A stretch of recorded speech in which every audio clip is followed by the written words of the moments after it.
بسم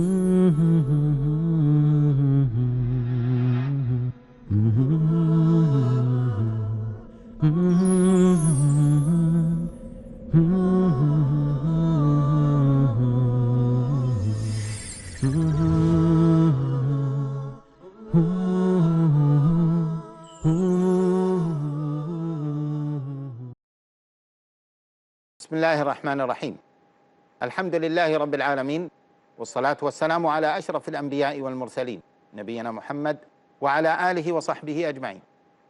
Dear brothers and sisters, Assalamu alaikum wa rahmatullahi wa barakatuh, and welcome to a new episode from this series where we are discussing the principles of understanding, the principles and the methodology to understand Al-Islam. In the beginning of this series, we said that it is very important for Muslims in general and those Muslims who are living in non-Muslim societies, who are facing challenges from non-Muslims, to understand Al-Islam in a very intellectual way, to understand, to have a deep understanding of Al-Islam. That is very vital. Moreover, brothers and sisters, we said that many young people, they have the zeal to understand Al-Islam, they have a zeal or the zeal to study Al-Islam. But because of a lack of a methodological approach, a systematic approach, a process to study and therefore to understand Al-Islam, they spend so much time, yet they achieve little. That's why we said that the aim of this series is to provide everyone with a process to be followed in order to understand Al-Islam. We mentioned that before approaching anything, if you want to start using any system, you need to follow a systematic approach. And we said that the first thing you need to do is to get the right sources that talk about that system. And then once you get the correct sources, you need to move to the second step, which is to understand those sources correctly. And once you understand those sources correctly, then you can implement what you understood, but you need to have the correct implementation, and the correct implementation is the third step in this process. The correct implementation will lead to a correct understanding, it will lead to a correct belief, and it will lead to a correct practice. We said that those three steps are the same three steps to be followed when we want to understand Al-Islam, as you just have seen in the slide. We need to get the right sources for Al-Islam, and then we need to understand those sources correctly, and once we understood them correctly, we need to put them into practice. We need to implement them. Once we implement them, we will end up with the correct practice of Al-Islam in general, correct belief, having the correct belief about Al-Islam. We also said that let us start, and we said that the main sources of Al-Islam are the Quran, the Sunnah, and the Ijma'. The Quran, the Sunnah, and the Ijma', these are the three main sources of Al-Islam. Before moving to the next step, we need to stop here and discuss those three sources in details. We need to discuss these three sources in details. Before going into the details of each of those sources, we need to ask ourselves a question, and I am sure most of the brothers and sisters watching this program will ask the same question. They will ask, what about aql? What about intellect? What about reason? What about logic? Isn't a source? Why don't we consider it as a source of Al-Islam? What is the relationship between what we understand and what Allah Jalla wa Ala has revealed? Those sources that you have mentioned, which is Quran and Sunnah mainly, is the wahi, is revelation. And the ijma' is considered to be a way to understand those sources, and by itself is a source, but the wahi is the one who told us that this is a source. So it is a complementary, you can say, a source for those textual evidences, or you can say that it is a third textual evidence. We will discuss al-ijma' in details later. Don't worry now about it. But those sources, the three sources, are not including al-aql, or logic, or reason. So what is the relationship between logic, reason, intellect, understanding, our understanding, and those three sources? Here there is a discussion, and we would like to stop here and to clarify this issue a bit more. First of all, once we discuss the role of al-aql in al-Islam, the position of al-aql in al-Islam, maybe you are aware of the allegation by some prominent archbishops and Christians who said that al-Islam is not using reason, who accused al-Islam that it is a religion or a system or a way of life that is different from reason and in contradiction to reason in many places. Is that true? We need to know the reality of this. And that's why, brothers and sisters, please, once we study al-Islam, we need to study it in a very deep way. This is our religion, and we are responsible before Allah Jalla wa Ala. We are responsible. Why didn't we learn our religion? Why didn't we support our religion? Why didn't we defend our religion? Why didn't we call others for our religion? If we know that it is the truth, then we need to support this religion and we need to spread it. Okay, so what is the position of al-aql in al-Islam? What is the role of al-aql in al-Islam? Is it true that the text is against the aql or the intellect? Is it true that Islam doesn't put much weight for the aql or for the reason?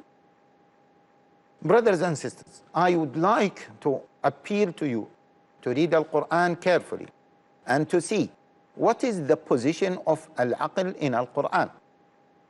Have you ever read that Allah Jalla wa Ala condemned al-aql in the Quran? Reason, intellect, or logic in the Quran? Have you ever read that? I challenge anyone to produce one incident or one evidence where Allah Jalla wa Ala said that al-aql is bad, or Allah Jalla wa Ala condemned al-aql, or condemned using al-aql. There is no such thing in the Quran. In contrary, Allah Jalla wa Ala praised those who are using their aql. إن في خلق السماوات والأرض واختلاف الليل والنهار لآيات لأولي الألباب الذين يذكرون الله قياما وقعودا وعلى جنوبهم ويتفكرون في خلق السماوات والأرض ربنا ما خلقت هذا باطلا سبحانك فقنا عذاب النار. In Surah Al Imran. إن في خلق السماوات والأرض. Indeed, in the creation of the heavens and the earth, خلق السماوات والأرض واختلاف الليل والنهار, the alteration of day and night, لآيات, signs, clear signs. For who? For those who have albab, for those who have uqul. What does that mean? It means that Allah Jalla wa Ala is telling us, listen, if you have aql, you will see the signs in the creation, and those signs will lead you to believe in Allah Jalla wa Ala. Again, in the Quran, Allah Jalla wa Ala in many places praised those who use their uqul and condemned those who do not use their uqul. In many verses in the Quran, أَفَلَا تَعْقِلُونَ, don't you think? Don't you use your aql? Don't you use the reason? Don't you use the logic?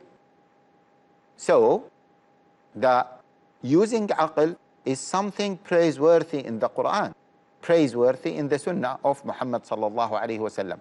Actually, we are commanded to use our aql. That is very strange. How can we say that we are commanded to use our aql.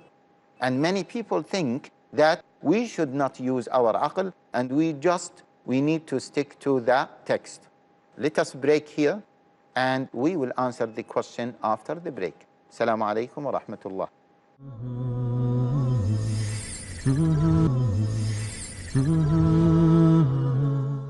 Bismillahir Rahmanir Rahim. Alhamdulillah wa salatu wa salamu ala Rasulillah. Welcome back, brothers and sisters. Just before the break, we said that you cannot see any single verse that condemns al-aql in the Quran. And we said that Allah Jalla wa Ala commanded us to use al-aql. So, if we were commanded to use al-aql, what is this myth about al-aql? Where some people say that, no, you should not use al-aql, you just need to stick to the text. We have to understand, brothers and sisters, in order to respond to this, we need to understand what do we mean by al-aql. What is the aql that has been mentioned in the Quran? The intellect, the reason, the logic. Of course, I will not go into much details about the difference between logic, reason, or intellect. Because some people say that reason is the correct translation for al-aql, which is mentioned in the Quran. But what I'm talking about is the ability to ponder is the aql that is mentioned in the Quran. This is what we are talking about. So the aql that is mentioned in the Quran and that is meant in the Quran is the ability to think, the ability to ponder, the ability to understand. And if you look at this, then you will ask yourself a question. How can we implement a text? How can we understand a text if we don't have the ability to understand? If we don't use our aql to understand? That is a clear cut. But what is condemned by so many scholars when they say that al-aql, using al-aql, is not from Sharia, or you have to use the text, we have to contextualize what they are talking about. This is very important, otherwise we will go astray in terms of our understanding of al-Islam. What they meant, brothers and sisters, is your personal understanding. And there is a difference between my personal understanding and the aql in general. My personal understanding of something is different from my ability to understand and to think. The ability to understand and the ability to think is different from the conclusion that I came up with. And that should be clear. And in many cases, brothers and sisters, the conclusion that I can come up with, or the conclusion that I come up with, is not the pure result of my thinking or using my reason. We have to be careful of that. And once we understand this, then the myth of the contradiction between the text and the aql will be cleared and will be clarified. The conclusions that the individuals of human beings come up with, those conclusions are influenced by so many things, including their own aql. So their aql is not the only influential in terms of the conclusions that we come up with. Take, for example, let me give you, brothers and sisters, a very strong and powerful example that I would like all of you to think about it. You know the people who live in deserts, the people who have not seen mobile phones ever in their life. Think if we have some elderly people, or even some people middle age, think of yourself before the technology of mobile phones, before using the technology of mobile phones, before you heard about mobile phones. If someone were to tell you that I saw a person holding a piece of maybe plastic or a piece of metal, and he is talking to other people, would you accept that? You won't accept that. You would say this is rubbish. Imagine a Bedouin from the desert. A Bedouin from the desert. He has never been going through, or he has never been into a city. He has never been into a civilization. He has never been to or exposed to technology. And this person, he visited, maybe he visited London, or he visited New York, or he visited Bombay, one of the main cities in the world. Or let us say that he visited Japan. And he saw that the people there are mad. They are using a piece of metal or a piece of plastic, and they are talking through that. And then in the beginning, he won't be able to understand that. He wouldn't be able to comprehend on that. He has to go through many steps to understand what is that. Okay, let us say that this person, he went to his family in the desert. They haven't been exposed to any kind of technology. And he told them, Wallahi, I saw people talking using a metal, a piece of metal or a piece of plastic to talk to others. They say, come on, you are crazy. What are you talking about? When they want to talk to others, they are going to use a piece of metal or a piece of plastic or a piece of something like wood. Come on, you are crazy. Are they going to understand that? They are not going to understand that. But if it is explained to them, they will understand it. See? They have the aql to understand. They have the ability to think and to learn. But before thinking, before receiving the proper education, the conclusion that they came up with is not the conclusion of their aql. It is the conclusion of their ability at that moment of time to understand. And it is the ability, again, as I said, the ability of their aql, not the aql, the kulli that the whole mankind own. Because the aql that the whole mankind own is actually the logic. It is undisputable. I hope that is clear. And hence, once we understand that type of aql, we will come up with a conclusion that there is no contradiction between the logic, the reason, and the text. Why? This is a very important question. Why there should be no contradiction between both? The answer is very simple. Why? Allah Jalla wa Ala is the one who revealed the text. And who created the aql? Who created human beings?